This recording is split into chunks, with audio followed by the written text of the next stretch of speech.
Have you ever spent years next to someone loyal, steady, always there and realized only too late that they were the one thing you couldn't afford to lose? Elliot Hartman, a man who built an empire with logic and silence, had one unspoken truth.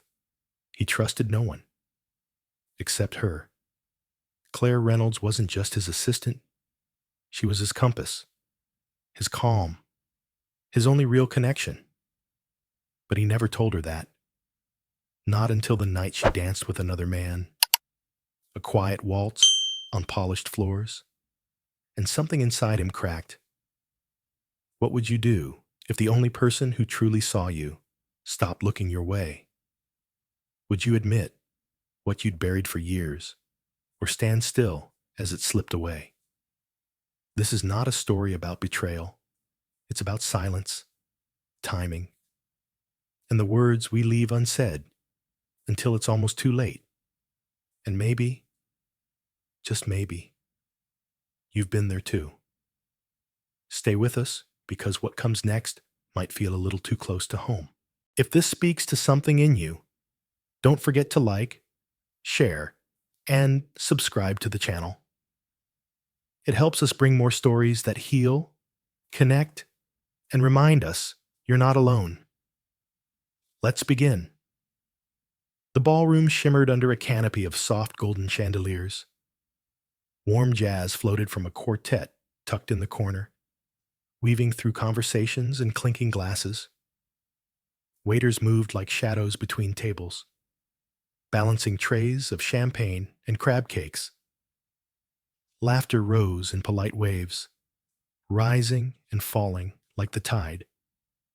Elliot Hartman stood near the edge of the room, his back straight, a glass of bourbon in his hand that had yet to be sipped. His eyes were sharp, scanning the crowd not out of interest, but habit. The room bore his name. It was the annual Hartman Foundation Gala, a charity event he'd started over a decade ago to soften the edges of his public image. It had grown over time bigger, flashier, louder. But for him, it had only grown more hollow. He never liked events like these. Not really. Too much noise. Too many masks. But tonight was different. Because tonight, Claire Reynolds was dancing. And not with him. She moved across the floor with the kind of grace that made people stop mid-sentence. Her dark green dress hugged her silhouette like it had been made only for her. Her auburn hair was pinned up, soft tendrils framing her face. But it wasn't the dress or the hair. It was the smile. Full, effortless, real. And she was smiling at another man. The man dancing with her wore a navy suit and a grin that Elliot already despised. His hand rested too confidently at the small of Claire's back. His steps were fluid. Practiced he'd done this before. Too many times. Probably. Elliot tightened his grip on the glass. He didn't know the man. Didn't need to. Because Elliot Hartman, CEO of Hartman & Co., a man who had built his empire on control and restraint, felt something in his chest he hadn't let himself feel in years. Jealousy. Not the immature kind. Not the green-eyed, adolescent flare of envy. No. This was the cold, calculated kind. The kind that made him question things. Made him wonder if the very person who had been by his side for 3 years without ever asking for anything had just decided to stop waiting. He looked away. A part of him wanted to walk out. But he didn't. Instead, he watched, like he always did, from the sidelines, silent, controlled. And then, as if the universe wasn't done with him, Claire looked up right at him. It lasted no more than a second, but it was enough. Her smile faltered, just slightly. Her gaze softened, almost apologetic. Then she blinked, and it was gone, replaced by the same effortless grin she gave everyone else. She turned back to her dance partner. And Elliot Hartman? Cracked. Just a little. Just enough to notice.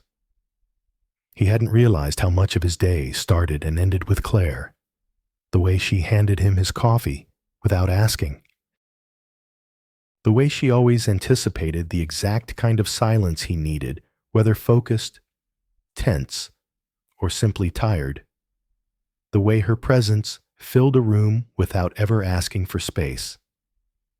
He'd always told himself it was professionalism, that she was simply the most competent assistant he'd ever had.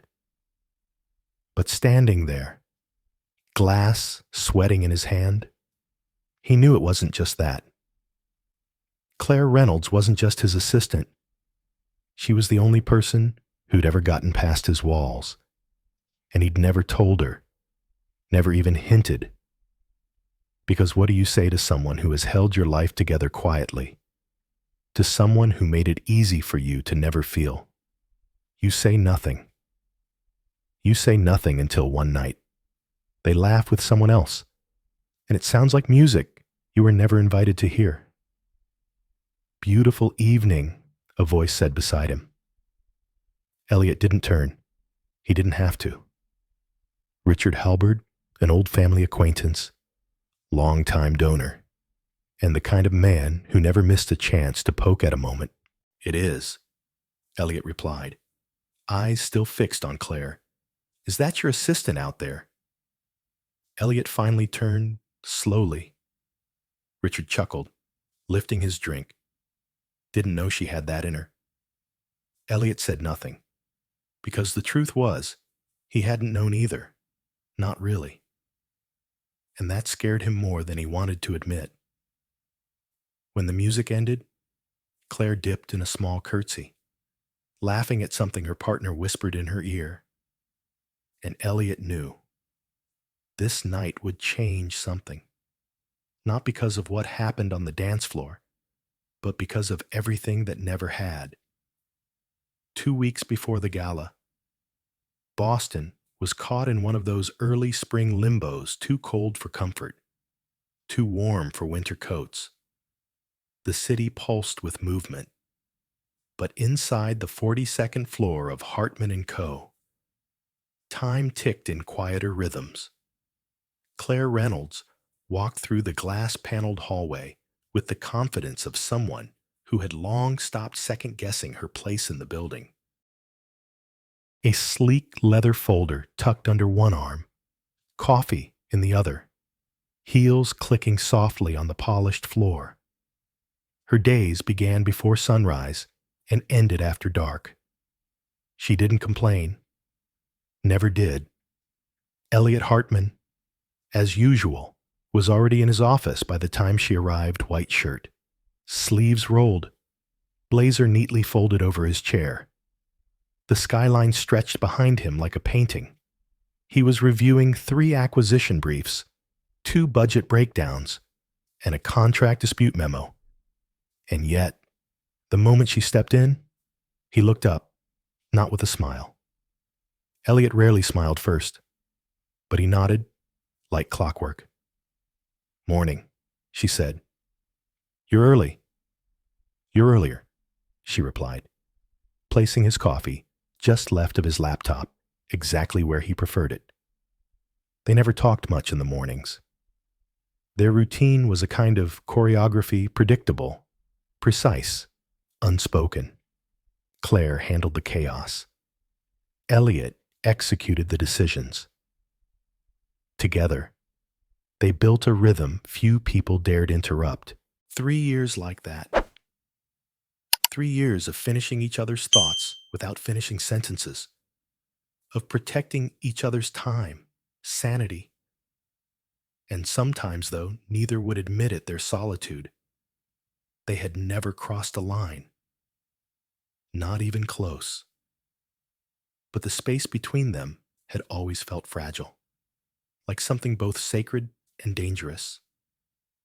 Claire never asked about Elliot's past, though she knew his divorce had left him quieter, sharper.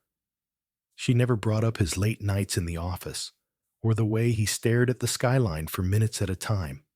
And Elliot never asked why she often skipped lunch, or why she sometimes stepped into empty conference rooms to take calls with a voice too gentle for work-related matters. He just knew. Claire had a younger brother, Miguel. In college, their parents were long gone, and Claire was all he had. Once, Elliot overheard her talking to Miguel. The call was brief. She laughed softly and said, "Don't worry, I'm fine. I'm not tired. It's just a big week." She was tired, and still, she never let it show. That morning, Claire handed him the quarterly investor brief, highlighted and annotated, with 2 flag concerns in the footnotes that no one else had noticed. Elliot scanned the first page. "You stayed late again." It was quiet. She shrugged. "Helps me focus?" "You could have let finance handle this. They don't double-check numbers from Tokyo before shipping final drafts. You do. So I do." There it was. That line between them. Not flirty, not intimate, just something. More. He looked at her, really looked. And for a flicker of a moment, something stirred. He wondered how long it had been since anyone had asked Claire how she was, without expecting her to be fine. Before he could say anything, she stepped back. "Oh, by the way," she said, trying to sound casual. Thomas Weller reached out. "He's back in Boston. Wants to grab coffee." Elliot blinked once. She didn't notice. "Thomas," he repeated. "We were in the same poli-sci cohort in college. He's doing something in green tech now, venture-backed startup, and he contacted you." His tone wasn't accusatory, just flat. Claire hesitated. "He said he remembered I was working at Hartman. That's all." Elliot looked back at the report, lips pressed. Claire watched him a moment, then added, "He's not here for me. He's here for business. He's pitching to investors at the gala next week." That made him pause. "Of course," she said lightly. "If you're uncomfortable, I'll cancel." He looked up again. "You don't need my permission?" Her smile didn't quite reach her eyes. "Noted." The rest of the week passed in a blur of meetings, prep calls, and press briefings for the gala. Elliot threw himself into the work, as he always did when something unsettled him. Claire, for her part, was as efficient as ever. But something had shifted. Small things. She didn't ask if he wanted tea in the afternoon. He didn't check her meeting notes like he usually did. They still moved in sync, but now it felt like a performance. Like both of them were pretending the music hadn't changed. The night before the gala, Elliot stood by the window long after Claire had gone home. The lights of Boston blurred against the glass. He thought about the first time he'd hired her, how she'd walked into his office, poised, direct, unapologetically competent. "I'm not here to be your secretary," she'd said. "I'm here to keep your world functional so you can do what you do best." She had kept her promise, but he'd never asked what she needed in return. Now he wasn't sure if she'd been waiting for him to ask or had simply stopped waiting altogether. The next night, when Claire stepped onto the dance floor with Thomas Weller, Elliot realized the silence between them had finally spoken. And it said, "You waited too long." The Monday after the gala was unusually gray. Boston's skyline looked like it had been sketched in pencil flat, smudged, blurred by a fine mist that hadn't quite turned to rain. Inside Hartman & Co., The fluorescent lights hummed softly, the office waking up with its usual quiet efficiency. Phones rang, coffee brewed, doors whispered open and shut. But in Elliot Hartman's corner office, everything felt still. He sat behind his desk, sleeves rolled, blazer draped across the back of his chair, eyes staring at a projection chart he hadn't processed in 10 minutes. His coffee had gone cold. The morning meeting with legal had ended 20 minutes ago. He couldn't recall a word of it. Claire Reynolds had said exactly 14 words to him since arriving. 14. All of them business. No eye contact. No shared silences. No casual updates on vendor delays or investor mood swings. Just pure, polished professionalism, the kind that felt colder than anger. He'd expected distance, but not this kind. Not the kind where even her footsteps down the hall felt quieter. Not the kind where her laugh, usually soft, rare, and unexpected, was now absent entirely. He didn't even know what she was thinking, and that unsettled him more than he cared to admit. He tried to replay the moment her on the dance floor, twirling under chandeliers, the green silk of her dress catching the light. Thomas Weller had held her with the ease of familiarity, the casualness of someone who knew her before the suits and schedules. It wasn't just that she danced. It was that she laughed, open, unrestrained. Not the polite laugh she gave clients or the quiet smile she gave him when he said something sarcastic. No, this was different. It was the kind of laugh that meant something had shifted. The kind that made Elliot feel like he was suddenly on the outside of something he didn't even know he wanted to be part of. He hadn't spoken about it, hadn't brought it up. That wasn't his way. He dealt with facts, not feelings. But facts didn't help him now. Not when every moment since had been marked by Claire's silence. He watched her through the glass as she worked at her desk, methodical, composed, hair pinned in a clean twist. She was speaking to someone from PR on the phone. He couldn't hear her words, but he knew the tone, calm, reassuring, precise. The same tone she used when everything inside was shaking. He knew it because it was his tone too. Claire was hurting, and he didn't know how to reach her. Not without undoing everything he'd spent a decade building: distance, control, boundaries. His fortress. He thought of saying something, anything, but the words stuck. What would he even say? I didn't like seeing you with someone else. No.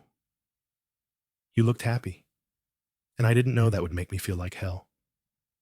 Too vulnerable. I think I might be losing you, and I'm the one who never made you feel seen.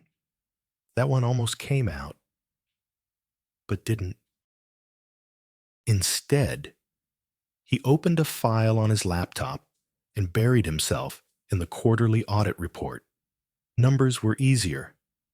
They didn't require trust. They didn't change their meaning based on how you said them. It was past 6 when Claire stepped into his office with a report in hand. He looked up, surprised to see her still here. Her tone was clipped, but not unkind. Investor recap from the gala. 3 prospects asked to follow up. One of them was from Weller's team. He nodded. Thank you. She turned to leave, but stopped.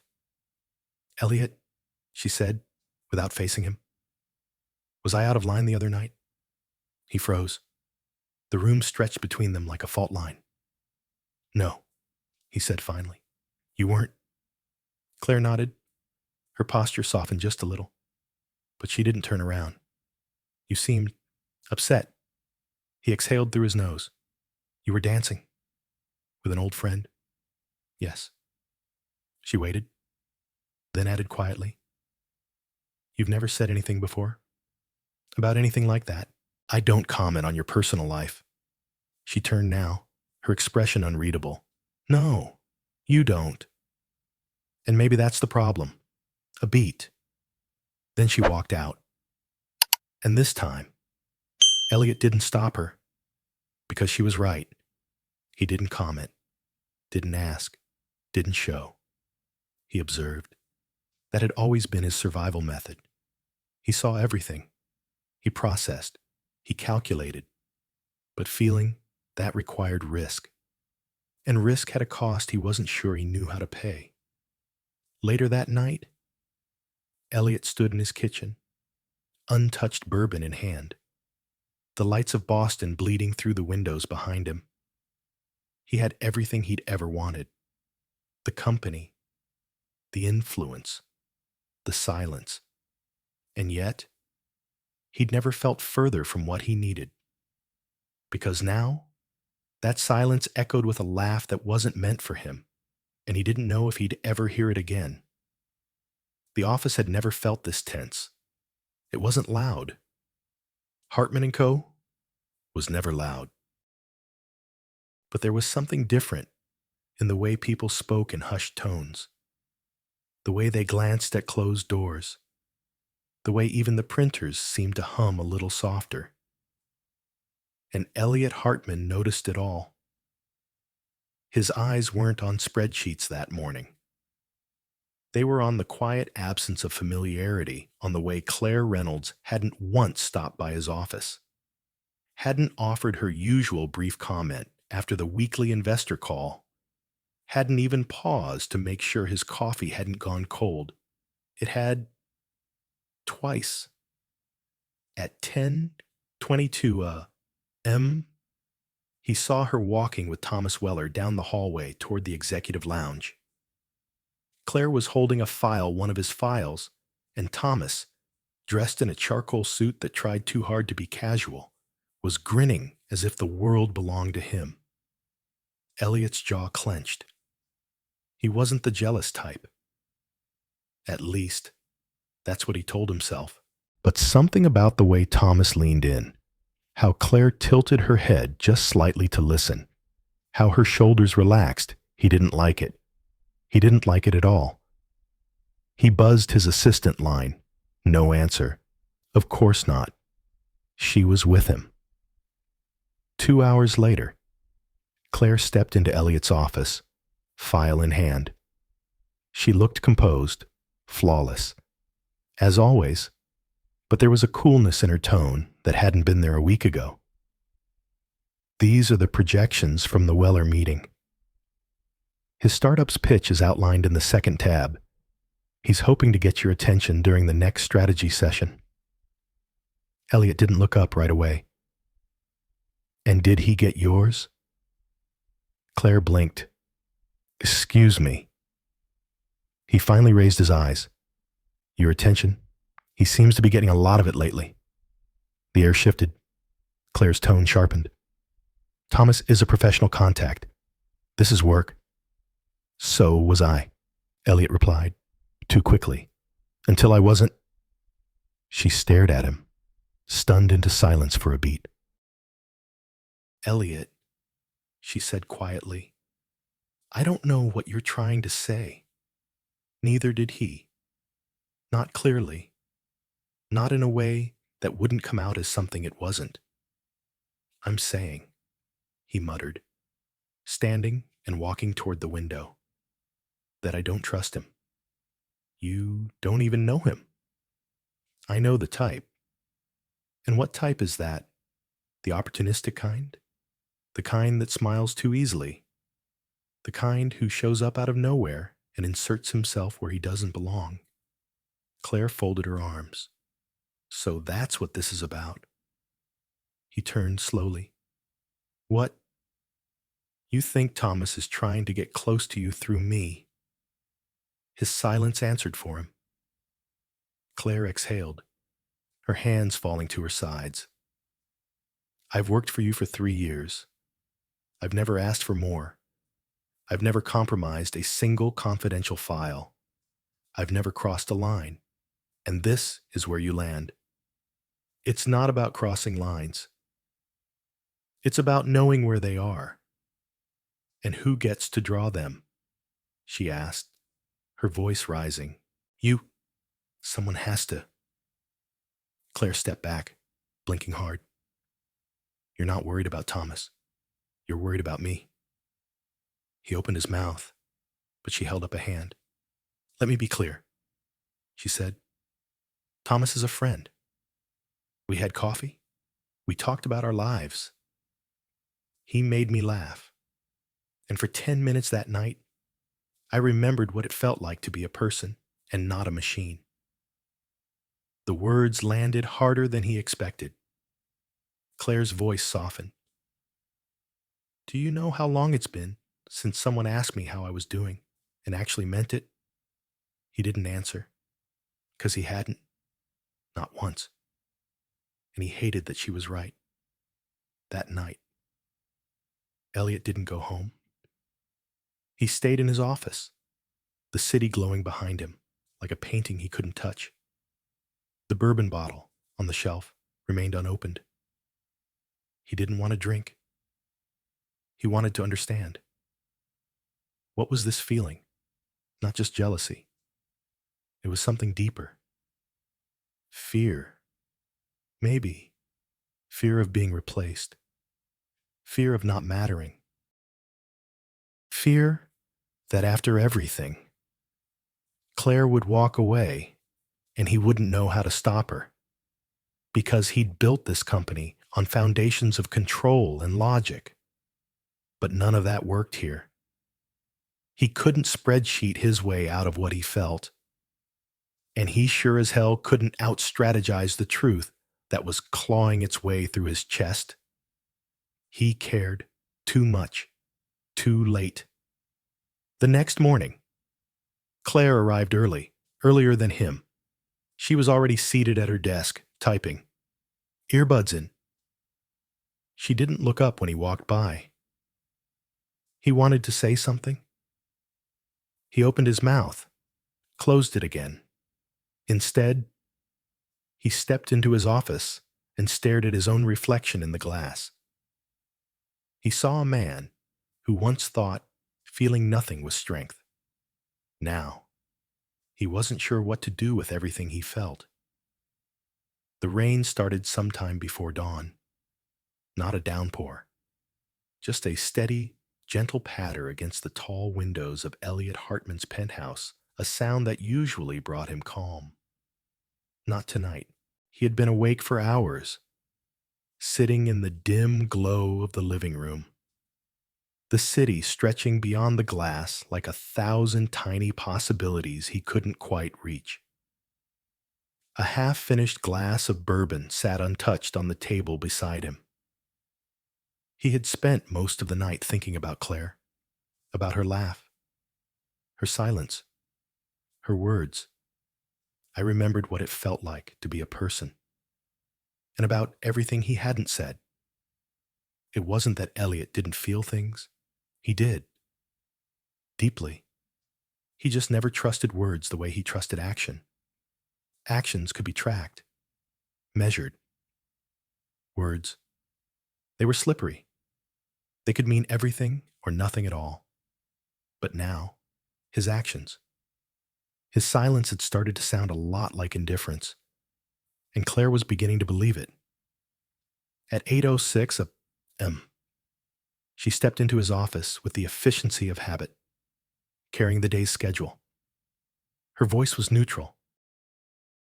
You have a call with Zurich at 9, board prep at 11, and Thomas sent over a revised pitch for the renewable portfolio. It's flagged in your inbox. Elliot nodded, eyes fixed on the screen in front of him. Claire lingered a second longer. Then I'm considering the offer. He looked up, confused. The position Thomas mentioned, she clarified. Chief Strategy Officer at a new venture-backed firm in San Francisco. There was no hesitation in her voice, just clarity. You're leaving, he asked, his voice low. I haven't decided. Why are you even entertaining it? Claire folded her arms. Because it's an opportunity. And because here, I'm not sure what I'm still building toward. Elliot stood. You're a part of everything here. I'm a function here, she said, cutting in. A system that runs well. A schedule that keeps. A voice that calms meetings. You're more than that. Then why have you never said so? The question landed like a stone. She continued, her voice quieter now. You say you don't comment on personal lives. You say you're protecting boundaries. But what you're really doing is hiding. I'm not hiding. Yes, you are. From me. From yourself. Elliot walked to the window, arms crossed. Feelings complicate things. So does silence, she whispered. He turned back. You're angry. I'm hurt. Elliot. And tired. Of guessing where I stand. Of wondering if I mean anything more to you than a calendar that talks back. His hands clenched at his sides. You mean more? Then say it. He opened his mouth. Nothing came out. Claire nodded slowly, stepping toward the door. That's what I thought. Claire, he said quickly. She paused. Hand on the knob. I wanted to protect what we had. He said. The rhythm. The trust. I didn't want to risk it by saying something I couldn't take back. She turned to face him. And in trying not to risk it, you've already lost it. The door closed behind her with a soft click. For the rest of the day, Elliot couldn't focus. He read the same line of the Zurich brief 3 times. He sat in meetings and heard none of the questions. By afternoon, he was in his office with the blinds drawn, phone face down, documents untouched. He knew what was happening. He just didn't know how to stop it. Years ago, his ex-wife had said something he never forgot. You're good at building things, Elliot. You're just not very good at being in them. He hadn't understood what she meant.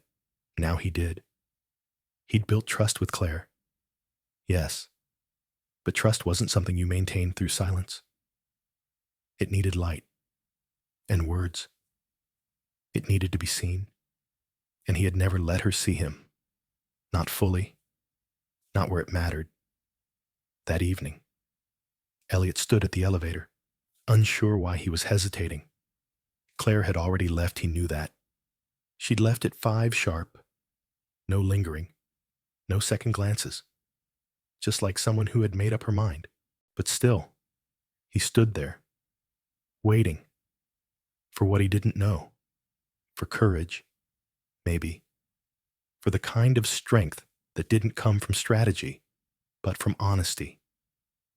He thought of everything he had said, then of everything he hadn't. And the list of the latter was so much longer. Claire Reynolds had never liked surprises. She preferred structure, plans, certainty. That's what made her so good at her job. She anticipated problems before they arrived, understood people without making them explain themselves. But what she read that morning knocked the air right out of her chest. It was a letter official, folded into thirds, tucked in a plain envelope with the logo of the Boston Trust Foundation. Addressed not to her, but to her brother, Miguel. The return address was vague, but she recognized the letterhead from years before. She hadn't meant to open it. It had come with the rest of her mail, forwarded from the apartment where Miguel used to live before transferring to a dorm. She was sorting bills when the envelope caught her eye. And then she saw the name. Elliot Hartman. Not printed, not signed, but buried 3 paragraphs deep in the body of the letter. described in careful legal terms as the anonymous benefactor who had established and personally funded the Miguel Reynolds Educational Grant through 3 consecutive fiscal years. The scholarship, the tuition, the emergency fund for textbooks and travel, all of it. Claire sat at her kitchen counter, the letter shaking in her hands. The coffee she'd just poured sat cooling beside her, untouched. It didn't make sense. It shouldn't make sense. But it did. Elliot had never once asked about Miguel's tuition, never offered help, never acknowledged the late nights Claire pulled to wire funds or negotiate financial aid deadlines. He just watched. And now she realized he hadn't been ignoring her burden. He'd been carrying it in silence, without asking, without telling, and somehow that hurt more than if he hadn't helped at all, because he had made a decision for her without her voice, without her permission. When Claire walked into the office that afternoon, she didn't take the elevator straight to the 42nd floor. She stopped in the lobby, sat on the velvet bench beneath the glass sculpture she used to admire on rushed mornings, and tried to steady her breath. Her phone buzzed. A message from Miguel. Just got another email from the foundation. I think they added summer classes to the scholarship. Whoever's doing this, I owe them everything. So do you. Claire stared at the screen. Then, slowly, typed back, you don't owe them anything. Miguel, you earned it. But her hand trembled. Because what she didn't say was, I didn't ask for this. And that silence now lived heavy in her throat. At 3:17 p.m., she walked into Elliot's office. He was reviewing merger forecasts, a pencil balanced between his fingers. He looked up, surprised. Her expression told him this wasn't a routine check-in. She held the letter between 2 fingers. Do you want to explain this? He didn't pretend not to know what it was. He set down the pencil, carefully. Claire stepped closer, placing the letter on his desk. You paid for Miguel's tuition? It wasn't a question. He nodded once. Yes. Why? Elliot leaned back in his chair, fingers steepled. Because I could. And because I saw how hard you were working to make everything fit. I wanted to help. Claire shook her head slowly. No, you didn't want to help. You wanted to control. Quietly, invisibly. That's not true. Then why didn't you tell me? Because I didn't want it to change anything between us. She laughed bitterly. It changed everything the moment you decided to do it without asking. I wasn't trying to make you feel small. But that's what it did. Her voice cracked just slightly. You decided what I needed. You stripped away my ability to choose, to say no, to fight my own battles. I thought it would ease your load. Claire's hands were trembling now, but she didn't hide them. I don't need someone to rescue me. Elliot, I need someone to trust me, to see me. All of me. Even when I'm struggling. He stood slowly. I did see you. Then why couldn't you talk to me? The room felt cavernous. He swallowed hard, because I didn't know how. Because every time I tried to say something real, I panicked. I've spent my whole life fixing things. Quietly. That's how I show I care. You think love is logistics? She said softly. But it's not. It's honesty. Even when it's messy. He looked at her. Really looked. She was tired. Not from lack of sleep. From carrying everything alone for too long. I didn't want you to feel indebted, he said. But I do. she whispered. And that's not love either. A silence stretched between them. Then Claire turned away. I need space, she said. Not because I don't care, but because I do. And right now, I don't know what any of this means anymore. She left without waiting for a reply. And for the first time in a very long time, Elliot felt like the man who had everything except the one thing he didn't know how to ask for. Forgiveness. That night, he opened the file drawer in his study that he hadn't touched in months. Inside were printed letters, scholarship contracts, financial reports, every record of the support he'd arranged for Miguel. He reread the thank you note Miguel had sent 2 years ago, addressed to the board. Whoever made this scholarship possible, thank you. I don't know who you are, but your gift changed my family's life. I won't waste it. Elliot ran a hand over his face.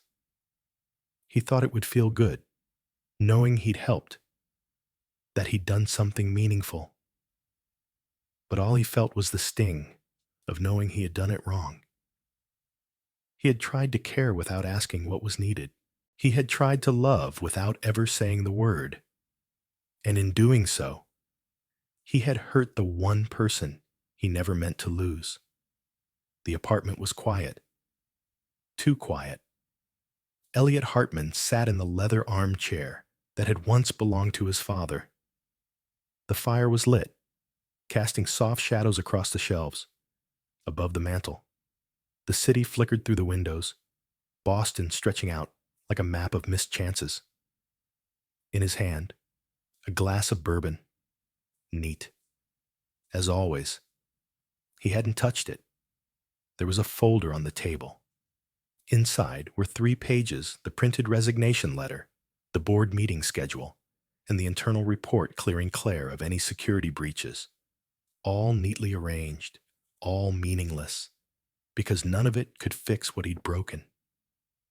He had spent years learning how to build empires, how to negotiate billion-dollar deals, how to silence a room with a sentence, but he had never learned how to say I hurt you, or worse, I need you. That second one was the confession he couldn't make. Not yet. The next morning came dressed in gray, low clouds, a chill that wrapped around the city like an old regret.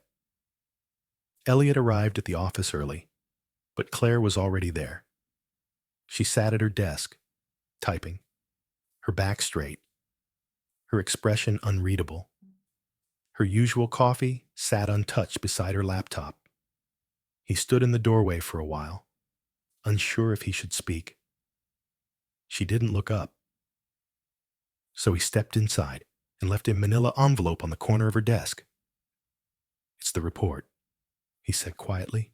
It clears you, formally. Good, she replied. Thank you. He hesitated. Claire. She paused, fingers still on the keyboard. I never meant to take anything from you. She looked up then. Her eyes were calm, but tired. You didn't take anything, she said, but you hid everything. That's worse. He swallowed. I thought I was protecting you. From what she asked gently. From honesty. From the discomfort of asking if I needed help before offering it. I didn't know how to ask. You didn't even try. That landed hard. Not angry. Just true. And truth. Elliot was learning. Didn't need to be loud to cut deep. Later that day, during a board meeting prep session, Elliot stood at the conference room window, staring out over a city he no longer felt sure of. Thomas Blake, head of legal, sat across from him, reading from his notes. You've got 2 options, Thomas said plainly. Resign with dignity, or weather the storm and trust the data clears you both.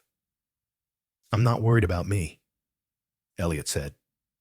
Thomas raised an eyebrow. Then what are you worried about? Elliot didn't answer, because what he was really worried about, what had kept him up for nights, was that Claire Reynolds would never look at him the same way again.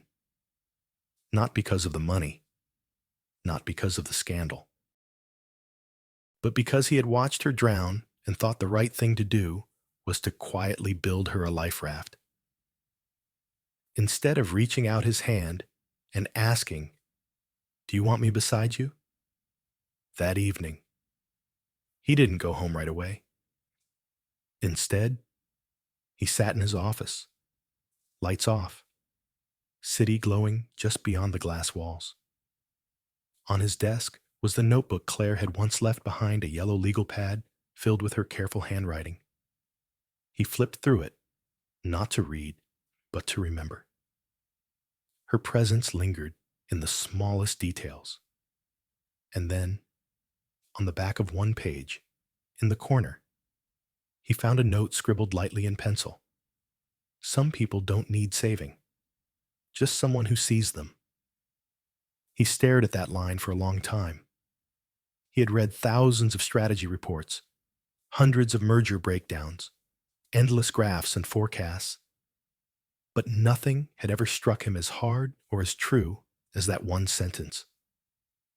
And he knew, in that moment, that it was time to confess, to tell her the whole truth, not just about the scholarship, but about what she had become to him, what he never said, what he couldn't say before, what he'd carry like an anchor if he didn't say it now.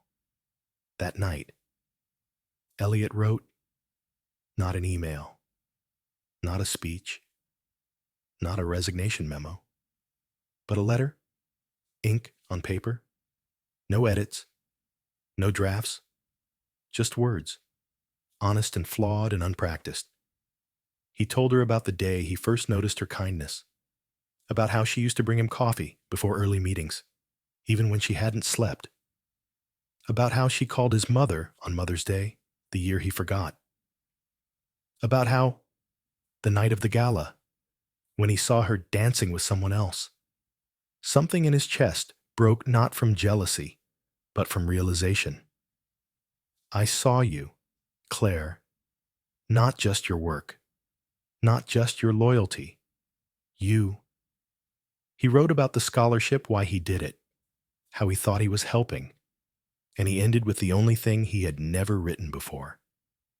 I'm sorry I never said the words you deserved to hear. I love you. I've loved you longer than I know how to admit. He signed it, Elliot. Then he sealed it in an envelope, walked to her desk, and left it there beneath her favorite pen. No fanfare, no explanation, just the truth. Finally, the next morning arrived with the kind of golden sunlight that made the city look softer than it really was. But inside Hartman & Co., the air remained heavy. Elliot Hartman didn't sleep. He had stayed in his apartment, pacing between windows, checking his phone every 10 minutes, half hoping for a message that didn't come. The letter was out there now. There was nothing else to hide behind. Still, as he walked into the office that morning, dressed a touch more deliberately pressed shirt, a different tie than usual, he carried no expectations. But as he passed Claire Reynolds' desk, his heart dropped. The letter was still there, unopened, untouched, sitting neatly where he left it, as if it had been ignored on purpose. Claire wasn't at her desk, and for a moment, Elliot stood still, an executive frozen mid-step. His throat tightened. He forced himself to keep walking into his glass office, pretending he hadn't noticed, but he had. God, he tried to work, tried to read the report from Thomas Blake, tried to refocus on the pending board decision and the fallout from Noah's sabotage. But the unopened letter burned in his memory like a sunspot behind the eyes. Maybe she didn't want to read it. Maybe he was too late. Maybe she didn't believe in second chances. Claire had arrived early, but not to her usual post. She was in the small conference room by the 22nd floor break lounge alone, staring at her own reflection in the dark screen of the turned-off monitor. The envelope sat in her lap. She hadn't read it yet. Couldn't. Not because she didn't care, but because she cared too much. Her fingers traced the edges of the paper, feeling the slight ridge where Elliot had pressed too hard with his pen. It wasn't like him. He was always controlled, measured, unshakable. But this felt human. And that scared her more than anything. Because it wasn't the lies that had hurt her the most. It was the silence. It was standing beside a man for 3 years, sharing her best self, her loyalty, her time, and never knowing if she had meant anything more than her usefulness. He had said nothing for so long. And now there were words. But did they mean something? Or were they just too late? By mid-morning, Elliot was back to pacing. The board meeting had been postponed by an hour due to a shareholder delay. The air was full of tension, the kind you could feel in your bones. He couldn't focus. Every time he tried to look at the merger projections, the same thought echoed through him. What if she leaves? It was different now. It wasn't about damage control or professional image. It wasn't even about trust in the traditional sense. It was personal. He needed her not just for balance sheets or schedule juggling, but because she grounded him in a way no one else ever had. And if she walked out of this building for good, Elliot wasn't sure what kind of man he'd be left with. By noon, Claire finally moved. She returned to her desk like nothing had changed, hair tucked behind one ear, tablet in hand, calm on the outside. The envelope was still in her hand. Elliot caught the movement through his glass wall. She hadn't left it behind. She'd taken it with her. And that meant something, didn't it? She glanced toward his office. Their eyes met, briefly. Then she looked down again. He stood, his chest tight.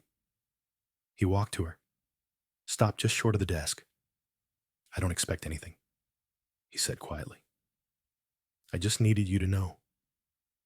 She nodded, not cold, not distant, just quiet. "Thank you for the truth," she replied, her voice soft. "I should have said it earlier." "You should have," she agreed. Another pause. "Claire," he said, carefully, "do you still—" "I don't know," she interrupted gently. "I haven't read it yet." She held up the envelope slightly, as if showing him a fragile object. "I want to read it when I'm ready, not when you are." That stung, but only because it was fair. "I understand," he said. And he did. That afternoon, the board meeting resumed, this time with new clarity. Thomas Blake presented the forensic security report, linking Noah Green's access to a cloned device. Claire's name was formally cleared. Investor confidence began to stabilize. Harrison Clean didn't show up. The board didn't vote. Instead, they extended Elliot's contract with conditions for transparency and a newly approved oversight committee. Elliot accepted the terms with a clear voice and an unusual humility. He didn't celebrate. There were more important things than corporate survival. When he returned to his office, Claire's desk was empty again. But this time, the letter was gone. Gone. Not discarded. Not unopened. Gone. And in that strange, fragile moment, Elliot allowed himself the smallest breath of hope. Maybe this wasn't the end. Maybe it was the middle. That evening, Elliot walked the long way home. No driver, no car, just his hands in his pockets, the weight of the city folding around him like an old coat. When he reached his building, there was a small envelope waiting with the concierge. His name, written in her handwriting. Inside was a note, short, direct, in Claire's voice. I read it. I believed it. But trust takes time. I'm not gone. Elliot, just not ready. Yet. He held the note in both hands like something breakable. For the first time in a long time, he didn't feel abandoned. He felt seen. And that was enough. For now. The days that followed were quiet, but not empty. Claire Reynolds returned to work, on time and composed, just like before. But something was different. Something subtle. She didn't bring Elliot coffee in the mornings anymore, not out of spite. Just space. She answered his questions with clarity, brief and professional, but no longer with the warmth that once lingered between words. No soft jokes, no shared glances. And Elliot Hartman, he didn't press. He gave her the room she had asked for. No letters, no conversations beyond the necessary, just presence, steady, respectful. It was excruciating, not because she was cruel, but because she was kind, distantly kind. And that hurt more than anger ever could. One Wednesday afternoon, 2 weeks after the board meeting, a storm swept across Boston. Rain drummed hard against the windows of the executive suite. Thunder rumbled in the distance. The office thinned out early, but Claire remained. So did Elliot. They were the last two in the building. Again. She was at her desk, reviewing updated contracts. He was at his, trying not to stare. Eventually, the silence felt too large. He stepped out of his office, stopping a few feet from her desk. Claire! She looked up. Yes. Could we talk? She set her pen down, studied his face for a second too long. Now.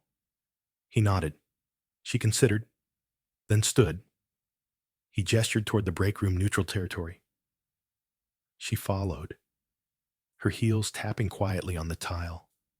Inside, the room smelled faintly of old coffee and lemon cleaner. A flickering light above the sink buzzed softly. He leaned against the counter. She sat at the small table. Neither spoke for a moment, until Elliot broke. I miss you. The words weren't rehearsed. They just fell. Claire blinked, but didn't look away. I'm still here, she said calmly. You are, he agreed. But not really. She exhaled. And whose fault is that? His shoulders sagged slightly. Mine. He looked at her, eyes steady. I didn't just fail to say what mattered. I failed to see what you were carrying. You showed up for me every day, and I never asked if you had anything left for yourself. Claire didn't reply right away, but the silence between them was different now. Not tense, not cold, just real. You know, she said finally, the first time I considered quitting was almost a year ago. Elliot's stomach dropped. What stopped you? She looked at him, not accusing, just honest. You smiled at me. He blinked. That's it. She gave a small shrug. It wasn't much. But it was the first time I thought maybe you saw me, not just my work. He swallowed hard. I'm sorry I made that rare. Claire nodded, accepting, not dismissing. I'm not asking for perfect, Elliot, she said softly. Just presence? Just honesty? He looked down. You'll have it. If you still want to be here. Her gaze didn't waver. I wouldn't have come back if I didn't. Later that night, Elliot stood in his apartment by the window. The rain had stopped. Boston glistened below, puddles reflecting streetlights like melted gold. He held a mug of tea, not bourbon. It was new. A quiet promise to himself. A small beginning. The air still felt heavy, but not unbearable. Because for the first time in weeks, something had shifted. Not everything was fixed, but not everything was broken, either.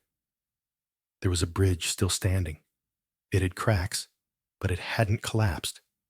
And maybe, just maybe, it could carry them both. The next day, something changed. Claire brought him coffee, just like before. But this time, there was no smile, no words, just a small, yellow sticky note on the lid. One day at a time. Elliot stared at it for a long time, then smiled. Genuinely. He left the note on his desk, where he could see it every time he looked up from his work. Sometimes, healing didn't come with fireworks or grand gestures. Sometimes, it came with a cup of coffee and 5 quiet words. And that was enough. For now, it was spring again. Boston wore a softer light. The trees along Commonwealth Avenue had begun to bloom. Pale pink and white petals fluttering in the breeze, like they'd been waiting for forgiveness, too.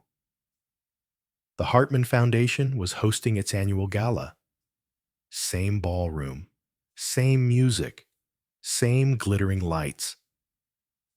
But Elliot Hartman was not the same man who had stood by the bar 2 years earlier, holding a bourbon he never touched, watching Claire dance with someone else.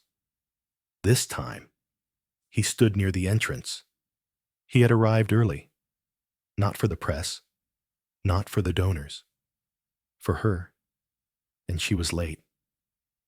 He smiled to himself. It felt like balance. When Claire Reynolds did arrive, she didn't make a grand entrance. She walked in like she always had, quiet, poised, present. Her green dress moved with her like a memory. Elliot watched her cross the room, each step echoing something familiar and something new. When their eyes met, there was no hesitation, no game. He walked toward her. She didn't move, just smiled. "You're early," she teased gently. "And you're late?" he returned. "Balance," she said. "Finally," he replied. They stood there for a moment, surrounded by music and laughter and voices, but in their space. It was still. Then Claire leaned in, her voice low. "I saw the new scholarship list." Elliot raised an eyebrow. 37 this year. "You beat your own record." "It wasn't mine alone." She smiled, more fully now. "It never was it?" He shook his head. "Nothing worth keeping ever is." Later that evening, after the speeches and toasts and polished conversations had faded into softer tones, Elliot found Claire near the balcony doors. She stood alone, looking out at the skyline. He approached without speaking. She didn't turn. "You used to hate these events," she said. "I still do," he replied. "But I like who I get to come with now." She looked at him then, fully, softly. "Did you ever think we'd end up here?" He considered that. "Not exactly. But I think some part of me always hoped." She reached into her clutch and pulled out a folded slip of paper. "What's this?" he asked. "A dance card." Elliot blinked. "I didn't know people still use those." "They don't," she said. "But I'm old-fashioned that way." He opened it. Her name, the date, one slot filled. His, just his. I never got my dance that night, she said. No, he said, stepping closer. But maybe it's not too late. She nodded once. I hope not. He offered his hand. She took it. They walked back into the ballroom. No one announced them. No spotlight, just a jazz quartet playing something slow and familiar. He placed one hand gently on her waist. She rested hers on his shoulder. And they moved, not like professionals, not like they had rehearsed it, but like they belonged exactly where they were. I thought about leaving, Claire whispered as they swayed. I know, Elliot said. I thought about stopping you. You didn't. You needed to know you could choose. She met his eyes. And you needed to learn how to ask. He smiled. I'm still learning. Me too, she said. They danced until the music faded, until the lights dimmed a little lower, until the world outside the ballroom didn't seem so heavy. At the end of the night, Elliot walked Claire to her car. Rain had begun to fall again, soft and quiet. She opened the door, then turned to him. So, she said, brushing a strand of damp hair from her cheek. What happens next? Elliot hesitated, not out of fear, but out of something better care. I don't know exactly, he said, but I'd like to find out. Claire studied him for a beat. Then, with the smallest, most powerful smile, she replied, one day at a time. He nodded, one day at a time, and she got into the car. But before closing the door, she leaned forward, voice barely above the rain. You still owe me coffee tomorrow. He grinned. I'll bring two. She closed the door. And for the first time in a long, long time, Elliot Hartman didn't feel alone. He felt understood. And that, in the end, was everything. At its heart, this wasn't just a story about power or pride. It wasn't even about a millionaire and his assistant. It was about timing and silence. And all the things we leave unsaid until it's almost too late. It was about how sometimes love doesn't need to shout to be true. It only needs to be heard. So if there's someone you still think of, someone you still want to dance with, even after all the storms, don't wait for the perfect moment. Create one. Because sometimes the most beautiful things begin with 5 words on a coffee cup. Sometimes the deepest regrets aren't about what we did, but about what we didn't say. This story reminds us that love doesn't always come with grand gestures. Sometimes it shows up in the quiet routines, in the coffee left on your desk, in the way someone protects your peace without asking for credit. But silence, when left too long, can become a wall. And even the strongest bonds can fray when we assume others already know how we feel, especially as we grow older. We often think it's too late. Too late to say I need you. Too late to admit I was afraid. But truth has no expiration date, and healing begins the moment we dare to speak. So, if there's someone you care about, say it. If you've been carrying silence, let it go. Because the most meaningful legacy we leave behind is not our titles or wealth. It's the people we chose to love out loud. Thank you for spending your precious time with this story. If it touched something in your heart, if you saw a part of yourself in it, we're truly honored. Your support helps us bring more quiet, meaningful stories to life, stories that heal, connect, and remind us we're not alone. Please consider liking, sharing, and subscribing to our channel. It only takes a moment, but it means the world to us. We'll be here with the next story when you're ready. Take care and be gentle with your heart.